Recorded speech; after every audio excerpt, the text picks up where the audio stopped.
The correct employment of it remains a study for life. For years, I've wrestled with this quote from Chopin. When I started piano, I thought you just follow the pedal points in the score.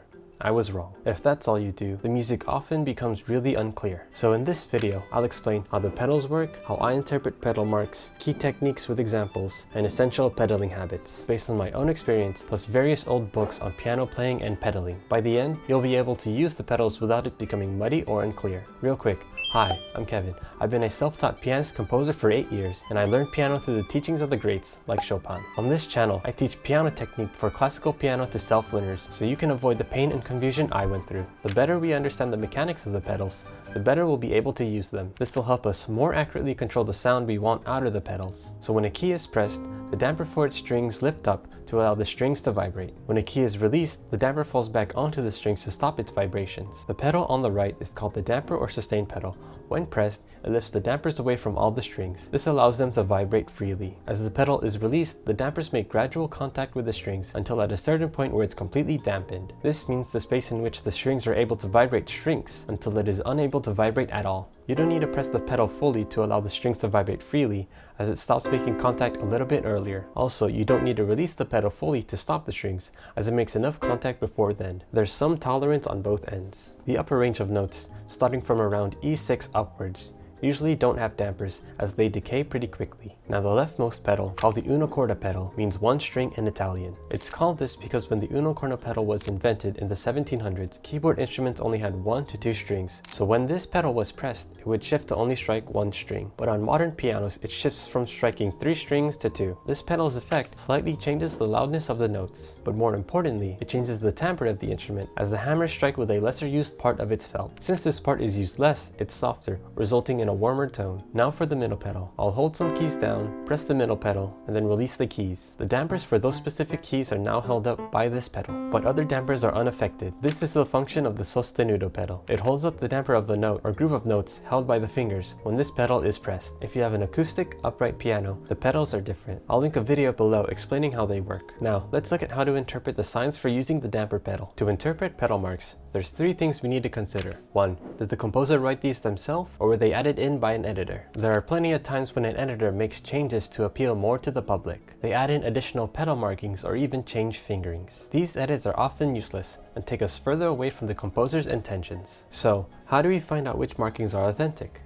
Urtext editions. Urtext editions try to represent the most authentic version of a score. They do so by comparing various published editions of a score and, if available, the original manuscript. This way, you can be confident you're interpreting what the composer originally wrote. It's not always necessary, as these editions usually cost more and don't exist for every piece, but I'd buy them at least for the pieces you care about. 2. How different is the pedal's effect on a modern piano versus keyboard instruments of the time? It's no secret keyboard instruments have undergone various developments in the past 200 years or so due to its popularity. But given its various forms and characteristics, how should that inform how we pedal on today's instruments? Well, if we have a rough idea of how these instruments sounded, we can get a rough idea of the composer's intentions. So here's some of the differences I noticed based on old recordings and videos on restored pianos. I'll focus on pianos of the early 1800s, as that's when the damper and una corda pedal became more common. And note, these are very broad generalizations. Specific pianos may differ slightly in one way or the other.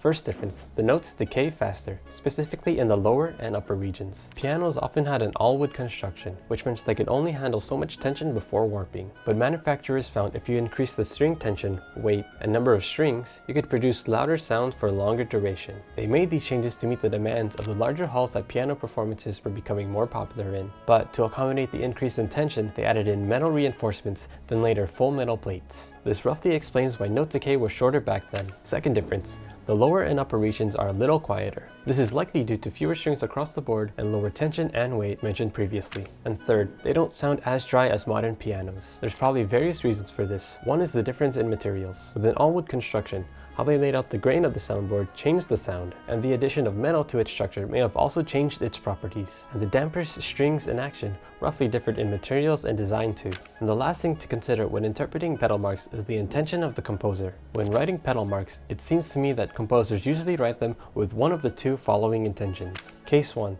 they intend for a note or group of notes to be held from the start point to the end point. This is common in avoiding breaks in the harmony or in the bass line. Or, case 2, they intend for the pedal to be used as an effect for a more harmonious sound. This is common in scales or arpeggios. If that's all there was to pedaling, we'd only need to press and release the damper pedal according to the score. Of course, it's not that easy. There's also things to avoid to prevent abuse of the pedal. First is to avoid pedaling over articulations, such as staccato. The composer wrote them in for a reason, and to ignore them would ignore the intentions of the composer. But there are a few exceptions. Sometimes composers write staccato on notes before large leaps for performance reasons rather than expressive ones, most likely to give you more time to make the leap. The second exception is your taste dictates ignoring them because you feel using the pedal would actually convey the composer's intentions better.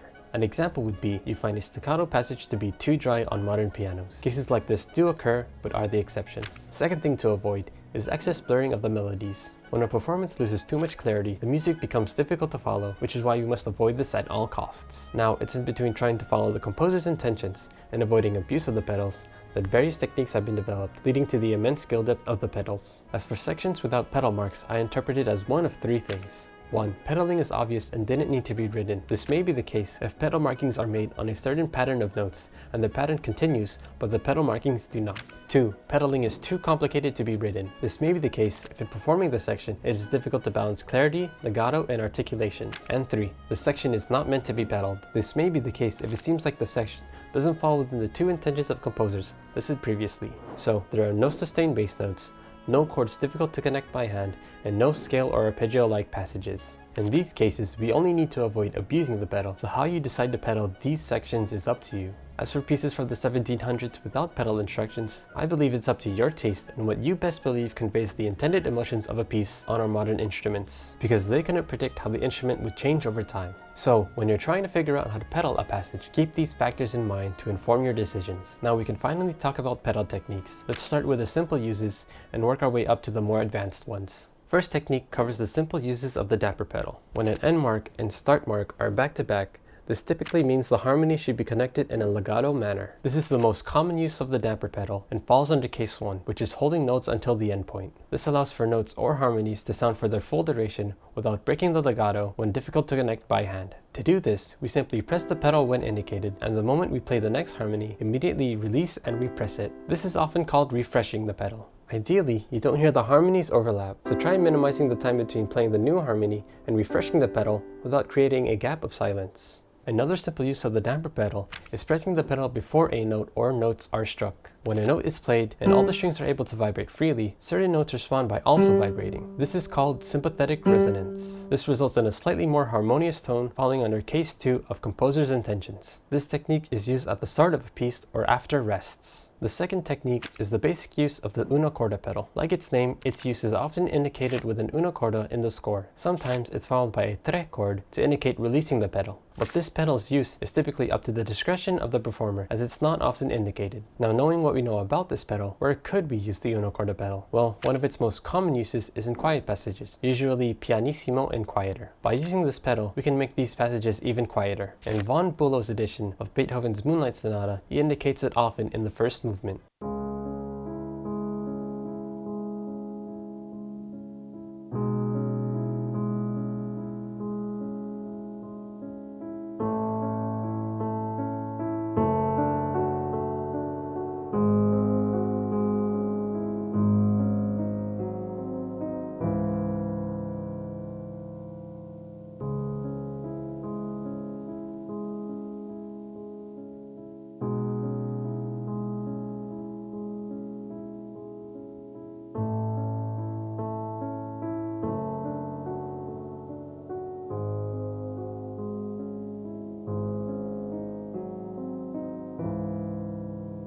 The second most common use is in piano passages directly contrast to a forte passage. This can make the contrast even more dynamic, resulting in a more impactful effect.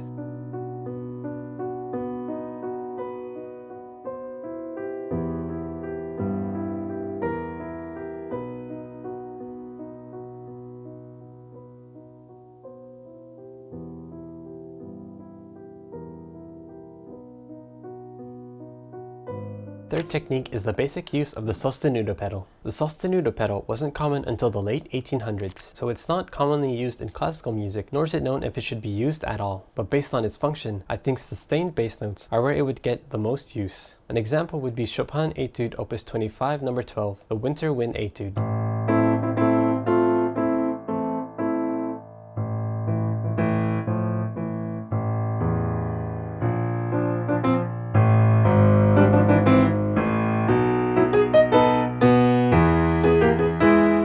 Whether Chopin intended for this bass note to sing for the whole measure, I don't know, but piano dampers back then had different characteristics, so I think it's a possibility. What I can say, if I were to use a Sostenuto pedal, I'd at least experiment with it here. This pedal may be interesting to use in similar cases as well. There are, of course, pieces which do indicate its use, but I have no experience with them, so I won't discuss them in this video. Now we'll focus on more advanced techniques. First is finger pedaling. The finger pedal isn't an actual pedal. It simply means holding the notes with your fingers, usually longer than their indicated length. It's pedaling with your fingers, hence the name. When would you use this? Well, I think the most common case is when these two conditions are met.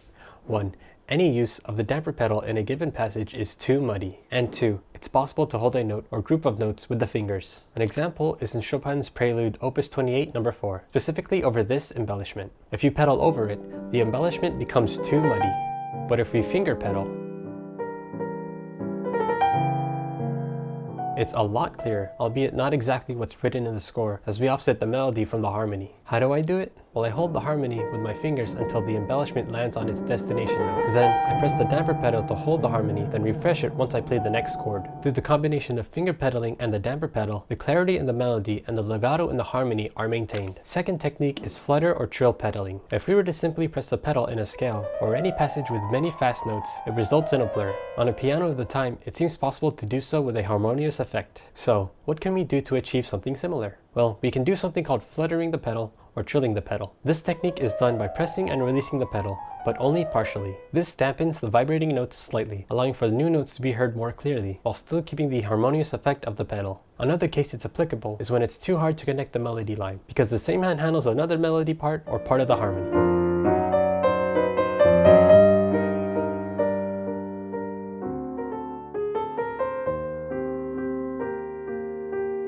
Third technique is called half pedaling. Half pedaling simply refers to pedaling that doesn't fully dampen the strings nor allows them to vibrate fully. In other terms, the pedal is pressed halfway down. The term half pedal also refers to its variations, like quarter pedal, eighth pedal, etc. Some refer to it as fractional pedaling, as the pedal is pressed a fraction of the way down. Let's look at the first movement of Beethoven's Moonlight Sonata. The original pedal instructions were to keep the pedal pressed down for the entire piece. Well, with modern instruments, this results in muddy, dissonant harmonies that last too long.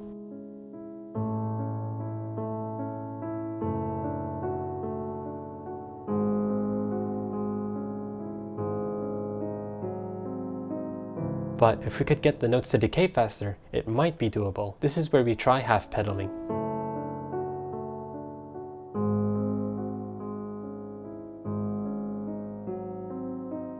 But even with half pedaling, sometimes it gets too muddy when the harmony changes. We can dampen the strings a little by letting up the pedal slightly and then repressing it again slightly as well.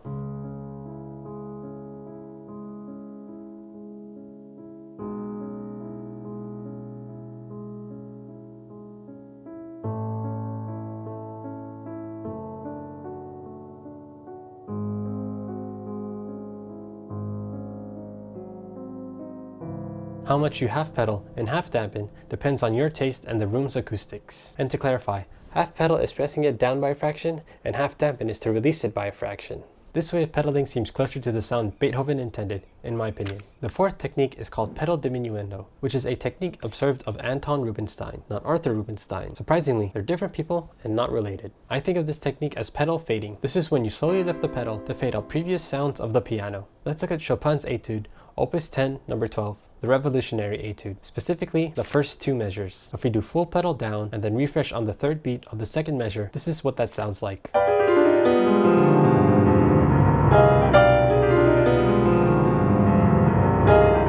melody becomes too muddy right before refreshing the pedal. This is because as the notes get lower, they vibrate for longer and start overlapping. To fix this, we slowly release the pedal as we approach the third beat of the second measure.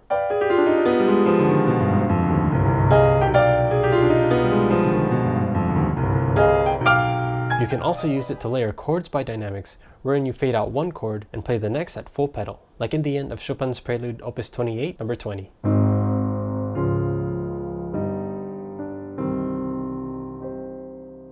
I think this technique has a lot of potential for interesting sounds. The fifth technique is the end of my research so far, and where I'll probably spend most of my time trying to figure out exactly what Chopin did differently. That is, the combination of the Corda Pedal with the sustain pedal. This is the pedal technique Chopin was known for mastering. People simply describe how amazing he was at the combination. Quote, "So Czerny abused this pedal from the beginning, employing it too often in fortes, while it is more advantageous in piano passages, particularly when it's tempered by the soft pedal, which, quietening the sound, allows one to prolong it by raising the dampers at the beginning of each bar. This was Chopin's own procedure in his poetic compositions." End quote. Marmontel, a teacher at the Paris Conservatory in the 1800s and a teacher to Debussy, wrote, "Chopin had the gift of employing it with exquisite subtlety. However, the simultaneous use of both pedals, which produces a somewhat veiled singing and harmonious sound, is very common, and skilled virtuosos achieve delightful effects with it. It is crucial to be mindful of lifting the sustain pedal at each harmonic change while still keeping the soft pedal depressed." He writes about his pedal use again. "Chopin used the pedals with marvelous discretion. He often coupled them to obtain a soft and veiled sonority, but more often he would still use them separately for brilliant passages, for sustained harmonies, for deep bass notes, and for loud ringing chords. Or he would use the soft pedal alone for those light murmurings which seem to create a transparent vapor around the arabesques that embellish the melody and envelop it like fine lace." However, there are very few explanations of his precise use of it, and he left only one instruction on using the Corda pedal alone. One of his students quote his instructions, "Learn to make a diminuendo without the help of the pedal. You can add it later." So it seems to me he used it in 3 situations. 1. Rapid runs. 2. Pianissimo passages that directly contrast forte passages, as we have discussed before. And 3. Diminuendos. I'll give an example of a run in his Ballade Opus 23 number 1.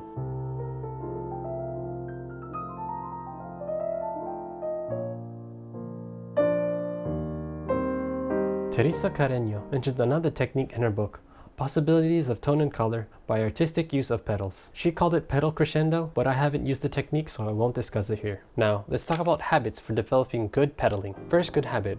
When you start learning a new piece, never use the pedal. A student of Chopin explains how he taught. Chopin wanted his pupils to practice without the pedal, and except on very rare occasions, to avoid its use altogether. I believe it's because even in his time it was common to abuse the pedal. Hummel writes about this trend in his Pianoforte-Schule, published in 1827. A performance with the dampers almost constantly raised, resorted to by way of a cloak to an impure and indistinct method of playing, has become so much the fashion that many players would no longer be recognized if they were debarred the use of the pedals. It seems the abuse of the pedals has always been common, today and 200 years ago. Only once you can play a piece well without the pedal would I recommend adding it in as the finishing touch. Use the pedal with the greatest economy. Another student of Chopin explains, second good habit, hold every note for their entire duration until the next note is struck whenever possible. No more, no less. In Czerny's complete theoretical and practical pianoforte school, he writes, every note, or rather the key which it represents, must be firmly held down till the next note follows. Teresa Carreño writes something similar in her book. Quote, the keys must be kept down the entire value of the written notes and lifted to strike the next chord with a quick motion so as to avoid, as far as possible, the interruption of the tone, which arises through the rebounding motion of the keys. The opposite habit seems to develop when you rely too heavily on the pedal for legato.